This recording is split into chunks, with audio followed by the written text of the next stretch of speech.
Hey guys, what is up, and I welcome each and every one of you to a new League of Legends video. So ever since I made my best Yasuo builds video about a week ago, a lot of people have been requesting me to make one for Zed as well. So back when the preseason changes were only still on the PvE server, I made a quick video telling you guys what I think will be the best Zed builds, but now that the changes have been on the live servers for a while, it's definitely time to update those builds and give you guys a better rundown. So throughout this video, we will first be talking about the Keystone Masteries for Zed. We will briefly touch on the 3 different builds that I will be talking about throughout this video, and then we'll go into those 3 builds more in depth. So Keystone Masteries are the first topic, and they are a very important part of League of Legends now ever since Riot put so much more emphasis on them. And even though I feel like it should be fairly obvious which one to take on Zed, let's talk about it very quickly anyways. So starting things off for us is Fervor of a Battle, a mastery I used to really enjoy taking because I thought it was quite strong, but the recent nerfs to this mastery have made it somewhat useless, and until it gets a huge buff, I don't think it'll be a very good option on Zed. But if it ever does get a really nice buff, I think this can be definitely a very strong mastery. Following that, we have the Keystone that has Talon's twin brother on it apparently. It seems like no one even remembers that this Keystone exists, and I actually don't think it's that bad. Now of course there is one Keystone at the moment that is just flat out better in almost every single way, but Storm Raider Surge is getting some sweet buffs on the PvE which will make it much more tempting. But regardless, Zed has enough mobility in his skits, so you don't really need this mastery. And last but definitely not least, we have Thunder Lord's Decree. Now I don't think it should be a surprise when I say that you should be taking this mastery on Zed. You should forget every single other Keystone mastery exists, and I promise you, you will be a happy assassin in the mid lane. It adds to his already high burst, it makes his combo in the lane absolutely disgusting if you land all 3 of your abilities on your target, and it truly is League of Thunderlords. So I don't think it should be a surprise when I recommend that out of these 3, Thunderlord's Decree is definitely the way to go. I will give you guys the full mastery and rune page right before we go in depth into each of the 3 builds. But speaking of the builds for Zed, what exactly do you build on him now? Well, the main question is, are you a Blade of the Rune King person or are you a Hydra person? So I'll talk about 3 different builds in just a moment, but before that, a very important disclaimer. I quickly want to mention that if you plan on getting Maw of Malmortius, not only is it a fantastic item and a great option against an AP mid laner whose damage you are respecting or you just need the extra help, but you should almost always get it right after you finish your Yomus. So keep this in mind whenever you're looking at the builds that I'll have in just a minute. And another thing you can also do is after you finish Yomus, you can simply just get the Dirk, which is the armor penetration dagger, and leave it at that in order to further snowball your lead. This is a very greedy thing to do, but it can also be very effective. So I think it is definitely finally time to go right into the builds and get a better idea on what you should be doing and building on Zed pre-season 6 or even season 6. So first we have build number 1 that is incorporating the idea of still using Blade of the Rune King on Zed. Blade of the Rune King has always been more or less a staple item on this champion, and I feel like a lot of people are just way too used to this item to go away from it.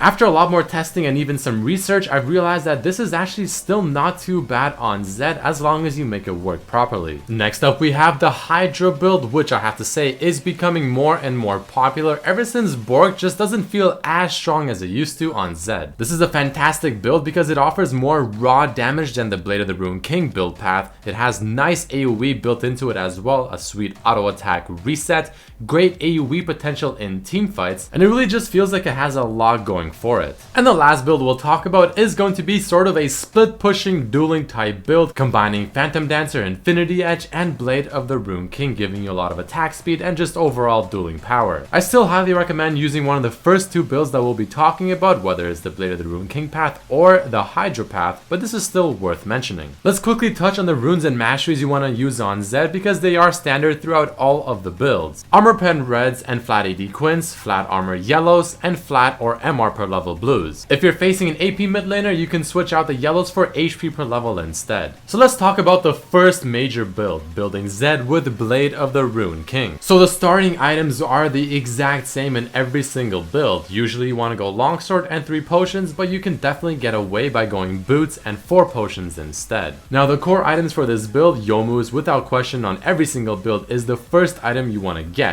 After that, I personally like getting boots of mobility to roam around and get kills, but you can switch out these boots for whichever ones you prefer. And finally Black Cleaver and of course Blade of the Rune King. King. When it comes to choosing your other items, I highly recommend choosing between either Mercurial Scimitar for the end QSS, Maul Malmorius is another great option which you should get right after your Youmuu's if you ever want to get it, Bloodthirster for the nice shield, more lifesteal and just raw damage, or Guardian's Angel if you feel like you have enough damage but you want to get some defensive items. I'm personally not a huge fan of the Last Whisper items because I feel like they're actually quite bad, but if you want to get them, go for it. So something new I'll be doing in my guide type of videos and explaining the best builds for each champions is giving you an example type build path. So for this build, there's two different ways you can build it. Now they each start more or less the same way by getting Youmuu's and then your boots of choice. But then you can either rush the Black Cleaver, which at first I thought was kind of odd until I've tried it out and I actually liked it quite a bit because you get 30% CDR very quickly, you're very tanky and your damage is still definitely there. And then you get Blade of the Ruined King right after the Black Cleaver because the attack speed from Blade of the Ruined King is more or less useless earlier in the game. Or build path number 2, you can instead after Youmuu's and your boots get the Cutlass just for the active effect and then delay the Blade of the Ruined King finish until you get the Black Cleaver. Both of these build paths are quite viable, so definitely choose which one you like the most. So now I'm sure most of you are questioning, when do I go this build over maybe the Hydra build? What are the pros and cons? Well, I've noticed that the Blade of the Ruined King build is actually not only still quite strong, but it's very good whenever you want to pick it against a squishy target that's very mobile. So for instance, if you're maybe facing LeBlanc, if you're facing someone like a Vayne, maybe a Tristana, or just anyone that has a lot of mobility that you should be killing and it is your job to kill,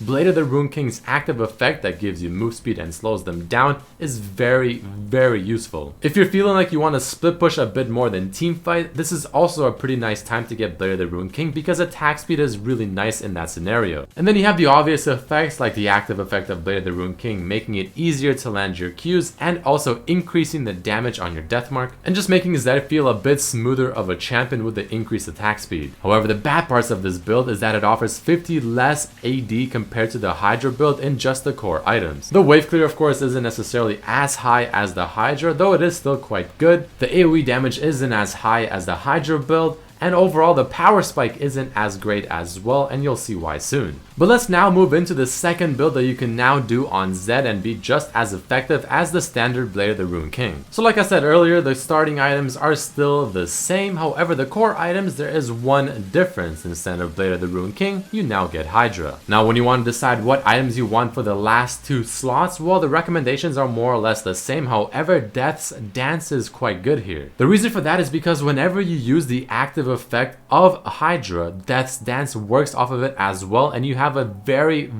high amount of lifesteal. So unless you need a very situational item like Mercurial Scimitar to maybe Q assess something like a Rammus Taunt, or getting Maul Malmorius to help you in the laning phase, I would definitely recommend trying out the Death's Dance. You'll be very pleased with the lifesteal that you'll have. So taking a quick look at the example build paths that I have, the first one is one that I really want to talk about. I like to call this one the double pickaxe build path. Now again, it starts the same, Youmuu's into your boots of choice, but then I like to get the double pickaxe. One of these pickaxes is going to be building into the Tiamat, eventually into a Hydra, and the other one can go into two items, whether that's going into the Mercurial Scimitar for the QSS or going into Death's Dance because like I said, it is quite strong here. Now the reason I really like this build path is because after you get your boots and you get the double pickaxe, that's a lot of damage that you just put into your kit without actually finishing an item, so you have quite a bit of damage to deal at this point. Then you have example build path number 2. Now this one I recommend only doing if you are planning to go for the Maw of Malmortius within the lane. This is because if you end up going for the Maw, well you're just not gonna have enough item slots to get the double pickaxe while still having room for maybe a ward or maybe potions as well, and I just feel like it'll delay the Black Cleaver a little too much. But that's how the build path can look whenever you're going for the Hydra route. So what are the good things about this build? Why would I ever want to go this over the Blade of the Ruined King? Well, like I said, this build in the core items alone has 50 more AD offered. This works very well with Zed's W passive, giving you more AD based on how much AD you already have. The auto attack reset from Hydra is fantastic. Again, the lifesteal from this item, maybe with Death's Dance and even a Bloodthirster, is also extremely high. I promise you, going from no HP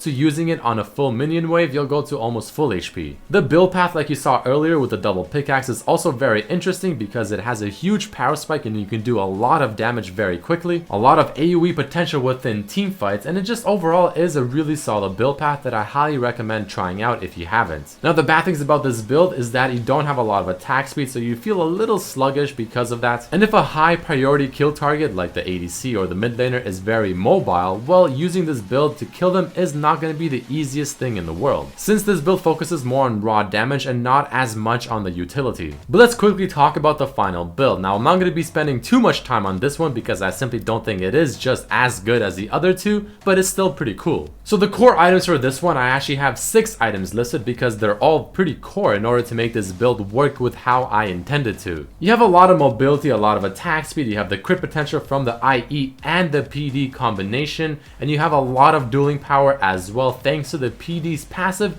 reducing the damage on your target. So the example build path down below is how you can definitely build this, and there really isn't a whole lot of other things to mention other than maybe removing the PD for one of the items to choose from, like the Death's Dance, QSS, or maybe Bloodthirster or Mob Malmortius. So again, you want to go this build if you want to either try something new or you want to be a dueling a monster and split push non-stop. But the only issue with this build is that it not only is very expensive, but there's not a whole lot of variety and you have to more or less go those 6 items. So with all that being said, again, not the best Zed build at the moment. You definitely want to go one of the first 2 that we talked about, but this is still something to keep it fresh and to try something new. So that is about it for this video, guys. If you did enjoy it or learn something new, definitely hit that like button to show your support. It's a fantastic way of letting me know if you did enjoy a video or not. Also, definitely check out my best Season 6 Yasuo builds and a really cool full gameplay of Azir showing off some new mechanics. But I truly thank each and every one of you for watching this video and supporting me and my channel, and I hope to see you for the next one as well.